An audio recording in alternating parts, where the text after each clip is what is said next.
जी, तो आज की हमारी डिस्कशन जो होगी ये होगी टर्म फंक्शन है। थोड़ा स्पीडी काम करूँगा। फंक्शन एक्चुअली आपके पास वो टर्म जिसको इंट्रोड्यूस करवाया था। फंक्शन एक ऐसी टर्म है जिसको इंट्रोड्यूस करवाने वाला एक जर्मन मैथमेटिशियन था। German mathematician. और ये जो जर्मन मैथमेटिशियन था इसका नाम क्या था? Gottfried William Leibniz. So Leibniz वो बंदा था जिसने इस टर्म फंक्शन को इंट्रोड्यूस करवाया। अब बेसिकली फंक्शन क्या है? आपके पास फंक्शन एक ऐसा रूल है, एक ऐसी कोरेस्पोंडेंस है, a rule or correspondence in which for each value of x, in which for each value of x, for each value of x in capital X, there exists unique value, there exists unique value। तो वहां पे एक unique value exist करती है y in capital Y। तो ऐसा relation हमारे पास function होता है जिसमें x की हर वैल्यू के लिए y का सिर्फ और सिर्फ एक आंसर आए। फॉर एग्जाम्पल आप देखिएगा y is equals to x square plus one. इसमें अगर आप x की कोई एक वैल्यू ही पुट करते हैं, लेट्स सपोज दैट वो 3 है, तो आपके पास आंसर 10 आ जाएगा। तो then you can see that for one value of x there exist only one value of y। So अगर x की किसी एक वैल्यू के लिए y का सिर्फ एक आंसर आए तो ऐसा रिलेशन फंक्शन होता है। फिर आप कहेंगे ऐसा तो हर दफा होगा कि x की किसी एक वैल्यू के लिए y का एक ही आंसर आए, तो ऐसा नहीं है। मिसाल के तौर पे आप लिख देते हैं y is equals to 16x, और मैं कहता हूँ जी x की कोई एक वैल्यू फर्ज करें 1 पुट कर दें। ये आ जाएगा y square is equals to 16 into one, y is equals to plus minus 4। तो यहाँ पे आपने देखा कि x की एक वैल्यू 1 के अगेंस्ट y के दो आंसर्स आ गए, एक +4 और एक -4। तो ऐसे सिनेरियो के अंदर किसी एक वैल्यू के लिए y के एक से ज्यादा आंसर्स आ जाएं तो ऐसा रिलेशन फंक्शन होता। लिहाजा ये फंक्शन नहीं है।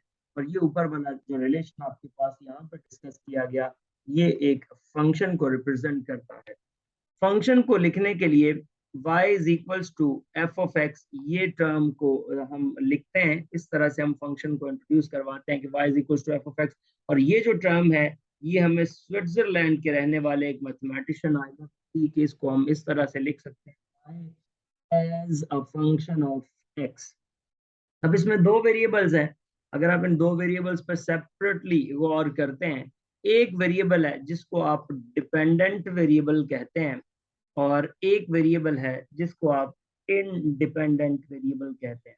तो ये दो वेरिएबल जिसमें एक डिपेंडेंट है और एक इंडिपेंडेंट वेरिएबल आपके पास मौजूद है। अब देखिएगा अगली जो बात हम करने जा रहे हैं वो इस डिपेंडेंसी और इंडिपेंडेंसी से डोमेन और रेंज को जन्म देगी। तो उसको देखते हैं किस तरह से इससे डोमेन और रेंज बन जाती है। ये हमारे पास ईकैट 101110 है। सर ये सर ये कौन सा चैप्टर है? सेकेंड ईयर का फर्स्ट चैप्टर। क्लास 11 बस उतनी करनी है? दो उसके चैप्टर्स मैंने कहा कि वो अब हम उसको एंड पे देखेंगे, क्योंकि अभी 17 को पेपर है। तो पहले अगर हम जो ज्यादा इंपॉर्टेंट है वो चीजें कर ले तो मेरे ख्याल में ज्यादा बेहतर है। अदरवाइज मुझे कोई मसला नहीं है, वो उस पर लग जाते हैं। Okay sir. वो हम उसको देखेंगे, यानी कि ये नहीं है कि वो छोड़ देंगे। मैं कह रहा हूँ कि अभी जो ज्यादा इंपॉर्टेंट है वो तो सिर्फ दो चैप्टर हैं। हमारा है 13 और 14, बल्कि दो चैप्टर्स भी क्या, वो मैक्सिमम एक लगता है। अच्छा जी, उसके बाद देखिएगा अब दो चीजें यहाँ पे मैं डिस्कस कर रहा हूँ आपके पास। जब ये लिखते हैं y is equals to f of x, जैसे मैं अभी अर्ज कर रहा था, तो इसमें एक इंडिपेंडेंट वेरिएबल है और एक डिपेंडेंट वेरिएबल है। तो पहले मैं बात जरा इंडिपेंडेंट वेरिएबल की कर लूं। इंडिपेंडेंट से डोमेन बनती है, जब आप किसी फंक्शन की डोमेन को डिस्कस करते हैं तो वो एक्चुअली इंडिपेंडेंट वेरिएबल से जन्म लेती है। अब जो डोमेन होती है वो हर इंडिपेंडेंट वेरिएबल की वैल्यू नहीं होती। डोमेन आपकी वो होती है जिसके लिए आपके पास फंक्शन डिफाइंड रहता है। आप कहते हैं कि डोमेन क्या होती है? The values of independent variable, the values of independent variable की वो values, the values of independent variable for which the function is definite, for which the function is definite, जिसके लिए आपका जो फंक्शन है वो डिफाइंड रहे, उसको हम डोमेन कहते हैं। तो ऐसी वैल्यूज इंडिपेंडेंट वेरिएबल की जिसके लिए फंक्शन डिफाइंड रहता है उसको हम डोमेन कहते हैं। और इससे जो जन्म लेती है वो रेंज होती है, और रेंज क्या होती है? The dependent values of the function, जो आपके पास डिपेंडेंट आंसर्स आते हैं उसको हम रेंज कहते हैं। अब मिसाल के तौर पे, अभी इससे पहले कि मैं डोमेन और रेंज के कॉन्सेप्ट की तरफ जाऊं, एक इंटरवल का कॉन्सेप्ट जो बहुत इंपॉर्टेंट है उसको हम पहले देख लेते हैं और फिर आगे मजीद बढ़ेंगे। अब वो इंटरवल का कॉन्सेप्ट एक्चुअली क्या है जरा उसकी जानिब देखिएगा। बेसिकली यहाँ पे आपने क्या करना है, इंटरवल तीन तरह के होते हैं। अब वो तीन तरह के इंटरवल्स क्या क्या होते हैं जरा उस पर गौर कीजिएगा। इंटरवल्स में पहला इंटरवल आपके पास जो मैं बताने जा रहा हूँ वो है open interval. Open interval, let's -3 से 3 एक इंटरवल बनाते हैं। ये जब पेरेंथेसिस यानी कि स्मॉल ब्रैकेट्स जिसको कहते हैं, किसी भी नंबर के ब्रैकेट आ जाए तो हम ओपन इंटरवल कहते हैं। और इसकी मुराद क्या होती है? इसको ऐसे भी लिख सकते हैं, इसको ऐसे भी लिख सकते हैं, 3, ना इसमें -3 शामिल है ना इसमें 3 शामिल है और इसके दरमियान वैल्यूज शामिल है, इस तरह भी लिख सकते हैं, 3 less than x less than 3। अब देखिए इससे मुराद ये बन रही है कि there exist infinite many values in between -3 and 3 but excluding -3 and 3। इसके दरमियान आपके पास इन्फिनिट नंबर ऑफ वैल्यूज मौजूद हैं, जैसे मैंने ग्रीन में आपको शो करके दिखाया। इसके अंदर याद रखिए ना आपके पास -3 शामिल होगा और ना +3 शामिल होगा। सो आप कह सकते हैं there exist infinite many values in between -3 and 3 excluding -3 and 3 interval. आगे बढ़ते हैं और चलते हैं क्लोज्ड इंटरवल की बात करते हैं। क्लोज्ड इंटरवल क्या होता है? -3 to 3। आप अब्दुल रहमान बताएं जरा, पहले में और अब में फर्क क्या है? जो पहला इंटरवल मैंने आपको बताया और अब जो इंटरवल बता रहा हूँ, दोनों में क्या डिफरेंस आपको लिखा तो ब्रैकेट्स का। ब्रैकेट से फर्क क्या आ रहा है, मतलब चेंज क्या आएगा? अगर आपसे पूछा जाए कि इससे फर्क क्या आ रहा है तो आपको क्या लगता है क्या डिफरेंस आ इसमें ये इंक्लूड होंगी वैल्यूज रहा है? -3। इसमें इंक्लूड होंगी। ये फर्क है कि जहां पे हम कह रहे थे कि वो दोनों शामिल नहीं है, अब हम ये कहेंगे कि इसमें ये दोनों वैल्यूज शामिल हैं, यानी कि अब वो -3 और 3 को आप एक्सक्लूड नहीं करेंगे, बल्कि -3 और 3 जो है वो उसका पार्ट होंगी। क्लियर है ये बात? यानी कि यस सर। अब -3 और 3 उसका पार्ट है। मिसाल के तौर पे मैं यहाँ पे अगर लिखता हूँ -3 और इधर 3 है, अब इसको शामिल करते हुए, यानी कि अब मैं दरमियान वाली जितनी वैल्यूज हैं वो और इसको शामिल करते हुए लिखूंगा तो ये आएगा there exist infinite many values in between -3 and 3 including -3 and 3। तो ये आपका इंटरवल हो जाएगा।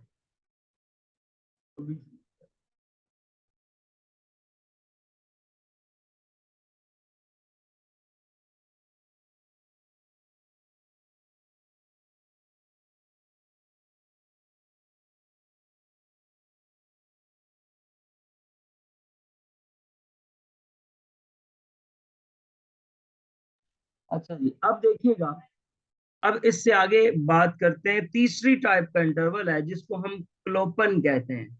अब्दुल रहमान भाई, क्लोपन से मुराद होता है सेमी ओपन या फिर सेमी क्लोज्ड। ये सेमी ओपन और सेमी क्लोज्ड को रिप्रेजेंट करता है। अब ये नाम से ही जाहिर है, आपको आइडिया हो गया होगा कि इससे क्या मुराद है। सेमी ओपन है तो सेमी क्लोज्ड है। तो मिसाल के तौर पे मैं अगर कह दूं -3 to 3, अब यहां से ये समझ आती है कि -3 वाली साइड शामिल है जबकि 3 वाली साइड शामिल नहीं है। ये ऐसे भी लिखा जा सकता था कि अगर हम -3 को शामिल ना करें और 3 को शामिल कर लें। तो ये तीन टाइप्स होती हैं अब्दुल रहमान भाई इंटरवल की। तो ये इंटरवल को रिप्रेजेंट करने के लिए ये तीन हमारे पास डिफरेंट प्रोसेसेस हैं जिनको हमने फॉलो करना होता है। इससे आगे बढ़ते हैं और नेक्स्ट की जाने चलते हैं। ठीक है, 112। अब देखिएगा जी, अब मैंने ये इंटरवल्स की तीन क्यों बताया, क्योंकि डोमेन को सीखना है और स्पेशली एंट्री टेस्ट के लिए जब क्वेश्चंस आते हैं तो उसमें अब अगर आपने डोमेन को अंडरस्टैंड करना है तो आपको इंटरवल की बड़ी अच्छी अंडरस्टैंडिंग होनी चाहिए। क्योंकि अगर आपको इंटरवल का नहीं पता तो समझ ले आपको डोमेन का ही नहीं पता। तो वो क्या मतलब, देखिएगा जरा, डोमेन के लिए मैं ज्यादा कहानियां नहीं सुनाता होता, मैं सिर्फ ये बात बताता हूँ कि डोमेन के लिए दो बातें ज़हन में रखनी। एक बात ये है कि समथिंग ओवर जीरो, ये वो चीजें मैं बता रहा हूं जो जिनसे हमने बचना है। ऊपर ऊपर कुछ भी आ जाए और डिनोमिनेटर में जीरो नहीं आना चाहिए। अब्दुल रहमान भाई, डिनोमिनेटर में जीरो नहीं आना, में जीरो आता नजर आए तो जो एलिमेंट डिनोमिनेटर में जीरो लाएगा वो हमारी डोमेन का हिस्सा नहीं होगा। डोमेन होती है। और दूसरी बात ये होती है कि स्क्वायर रूट्स के अंदर नेगेटिव साइंस नहीं होने चाहिए। अगर कोई एलिमेंट स्क्वायर रूट के अंदर नेगेटिव साइन प्रोड्यूस करेगा तो वो हमारी डोमेन का हिस्सा नहीं होगा। ये बात क्लियर है? Yes sir. ठीक होगा। अब एग्जांपल बात करेंगे, आपको और ज्यादा अच्छी समझ आएगी। देखें अगर हम भाई f of x is equal to 1/x, ये हमारे पास मैंने बहुत सादा फंक्शन लिख दिया। मुझे बताएं एक्स की कौन सी ऐसी वैल्यू है जिसको अगर मैं डिनोमिनेटर में पुट कर दूं तो ये 1/0 बन जाए।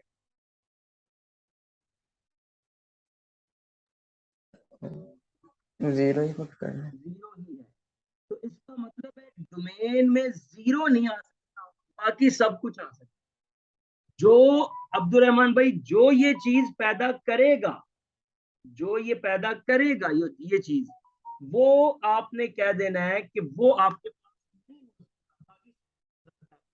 सकता। इसलिए आपने इसको कह दिया कि ये जीरो नहीं हो सकता।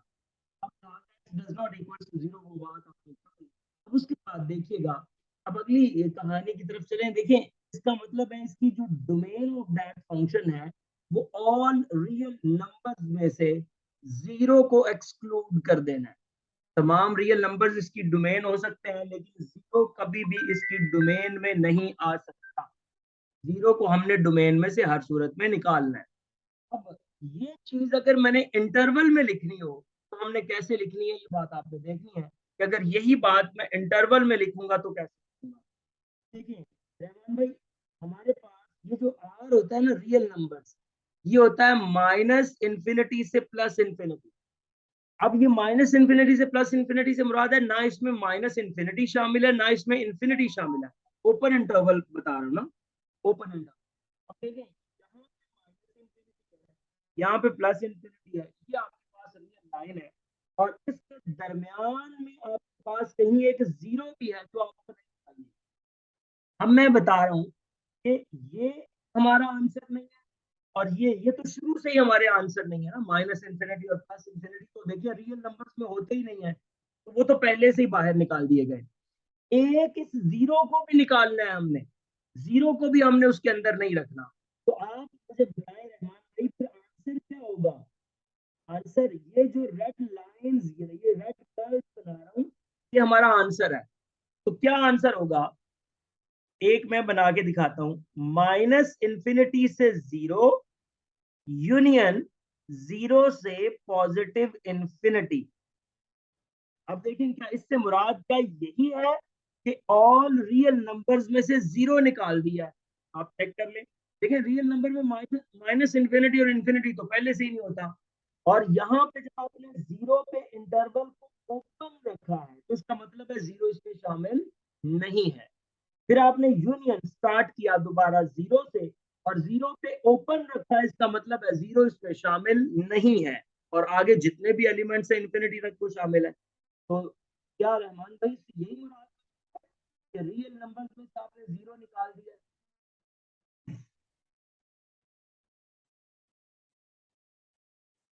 जी सर ये दोबारा बता दें। देखिए अब्दुल रहमान, अब्दुल रहमान आपने सबसे पहले तो ये अंडरस्टैंड करना है कि ये आर इसके इक्वल है। आर किसके इक्वल है? माइनस इंफिनिटी से लेके प्लस इंफिनिटी, यानी कि ये जो लाइन है इसको रियल लाइन कहते हैं, माइनस इंफिनिटी से प्लस इंफिनिटी इसको रियल लाइन कहते हैं। अब हमने इस पूरी लाइन में से एक वैल्यू निकालनी है, और वो क्या निकालनी है? ये जीरो निकालना है। ऐसे ही है ना, जीरो हमने आंसर में नहीं आने देना किस फंक्शन के लिए, क्योंकि जीरो आंसर में आएगा ये फंक्शन अनडिफाइंड हो जाएगा। ठीक हो गया? लिहाजा यस हमने क्या किया, हमने कहा जी फर्ज करें यहाँ पे जीरो आता है, अब सिर्फ और कुछ नहीं है, हमें पता है कि ये तो ऑलरेडी शामिल नहीं है, हमने ये जीरो निकालना है यहाँ से। तो देखें पहले आप लिख रहे थे माइनस इंफिनिटी से प्लस इंफिनिटी सारा, लेकिन अब आप कह रहे हो उसमें से जीरो निकाल दें, तो देखिए बच्चे ऐसे ही होगा ना, माइनस इंफिनिटी से जीरो यूनियन जीरो से पॉजिटिव इंफिनिटी। अब आपके ख्याल आ सकता है जी मैं ऐसे कह दूं माइनस इंफिनिटी से जीरो, और जीरो से अगला एलिमेंट, आप मुझे जीरो से अगला रियल नंबर बता सकते हैं कौन सा है? वन। बच्चे जीरो से अगला क्या, आप 0.1 से अगला रियल नंबर नहीं बता सकते, यानी कि हर दो रियल नंबर के दरमियान आपसे पूछा जाए ना कि कितने नंबर्स हैं, तो इन्फिनिट नंबर है हर दो नंबर्स के दरमियान। तो आप कैसे बता सकते हैं जीरो से अगला रियल नंबर कौन सा है? ये तो आप जीरो से आगे वन पे चले गए, वन और जीरो के दरमियान अरबों अरबों नंबर्स हैं, वो आपने सारे छोड़ दिए।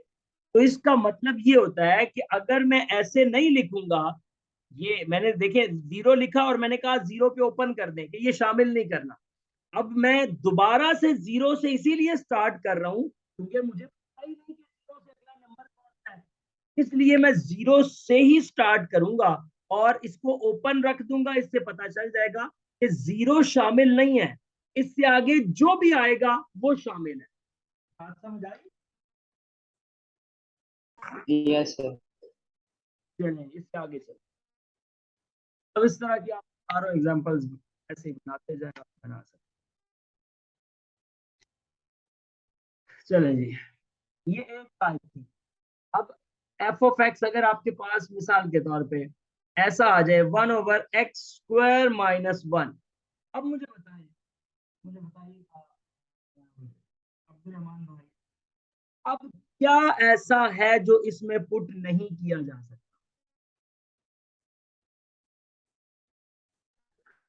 वन। ठीक है, वन हो गया, वन के अलावा कुछ और?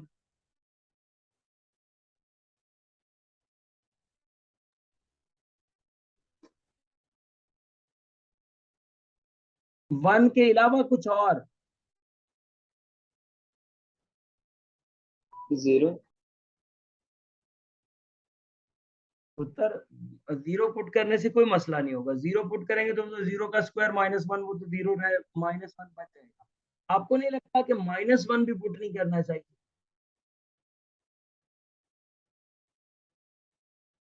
Yes sir. देखें इसका बड़ा आसान तरीका होता है कि जो भी डिनोमिनेटर में वैल्यू नजर आए, आपको x² - 1 डिनोमिनेटर नजर आ रहा है, आप कह दो that does not equals to zero, that does not equals to zero. ठीक हो गया? और वहां से आप कह देंगे x² does not equals to 1, तो यहां से पता चल गया कि x does not equals to +-1, square root ले लिया ना, +-1 नहीं हो सकता। अच्छा जी, x डज नॉट इक्वल, अब यही चीज रहमान भाई आपने देखना है कि इंटरवल पे कैसे लिखें। मुझे लिख के बताएंगे, मुझे बताएंगे कुछ इंटरवल पे कैसे आएगा?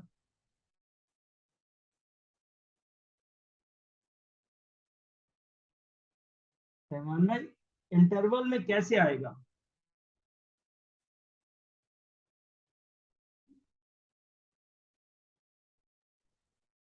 कोई नई आइडिया तो बता दें, कोई बात नहीं, मैं बता। सर आवाज नहीं आ रही, दोबारा बोलिए।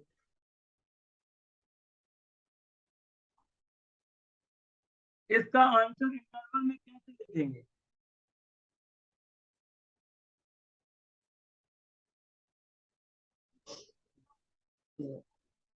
अब आप देखें, मैं सर बताता पता। हूँ। यहाँ पे -1 है, यहाँ पे +1 है। देखें, आपने इसको निकाला, ये नहीं लाना, ये नहीं लाना, ये नहीं लाना। तो अब आप रियल लाइन बड़ा आसानी से समझा देती है क्या जवाब है। एक ये जो मैं डिफरेंट कलर्स के साथ कर देता हूँ, एक ये जो रेड वाला पोर्शन है ये आंसर है, एक ये जो ग्रीन वाला पोर्शन है ये आंसर है, एक ये जो ब्लू वाला पोर्शन है ये आंसर है। तो इस तरह से ये 3 आंसर्स हैं।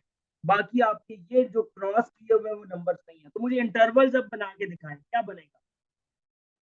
-∞ से -1 यूनियन, -1 से +1 यूनियन, +1 से +∞। ये इसका आंसर है। ये इंटरवल इसीलिए मैंने पहले आपको सिखाए ताकि आपको इंटरवल में आंसर लिखना है। अदरवाइज ये तो कोई जवाब नहीं है, ये तो फौरी आप बता देंगे रियल नंबर्स में से +-1 निकाल दें। इस तरह सीधा सीधा जवाब तो नहीं पूछेगा, वो तो आपसे इस सेंस में पूछेगा। लो जी, ये आपके पास इस टाइप के क्वेश्चंस की डोमेन होगी। अब थोड़ा सा स्क्वायर रूट्स को देख लेते हैं और फिर आगे हम मूव करेंगे। अब स्क्वायर रूट्स में क्या होता है? लेट्स से दैट आपके पास एक फंक्शन है, मैं सिंपल स्क्वायर रूट एक्स लिख देता हूँ।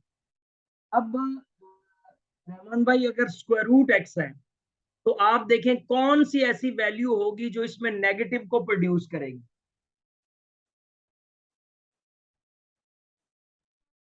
जाहिर सी बात है, नेगेटिव वैल्यूज ही आएंगी तो नेगेटिव को प्रोड्यूस करेंगी। तो आपने ये कह देना है कि इस, ये मैं ट्रिक बताता हूँ, छोड़े इस बात को, ट्रिक बताता हूँ। जो भी फंक्शन स्क्वायर रूट के अंदर आ जाए ना, आपने कह देना है कि वो ग्रेटर देन इक्वल 0 होना चाहिए, क्योंकि नेगेटिव से हमें नफरत है, नेगेटिव हमने बनाना ही नहीं है। और वो फंक्शन है ही सिर्फ एक्स है, तो लिहाजा इसकी जो डोमेन है वो 0 से लेके पॉजिटिव इंफिनिटी की तरफ चली गई। अब 0 शामिल है, इक्वलिटी का साइन है, 0 शामिल है लेकिन इंफिनिटी शामिल नहीं होती, तो इसका जवाब आ गया 0 टू पॉजिटिव इंफिनिटी क्लोपन इंटरवल, जो मैंने भी आपको आज सिखाया। और एग्जांपल ले लें, f of x is equals to x-1। आपने क्या करना है, सादा सी बात, x-1 को ग्रेटर देन इक्वल्स रखें, वहां से x ग्रेटर देन इक्वल्स 1 हो गया, लिहाजा इसका आंसर 1 से पॉजिटिव इंफिनिटी की जानिब मूव कर गया। ये इसका आंसर है। अब आप 2 से सिर्फ 7:10 पे आप दोबारा ज्वाइन करेंगे और फिर हम आगे स्टार्ट करेंगे इसका नेक्स्ट टॉपिक। 7 बज के ओके।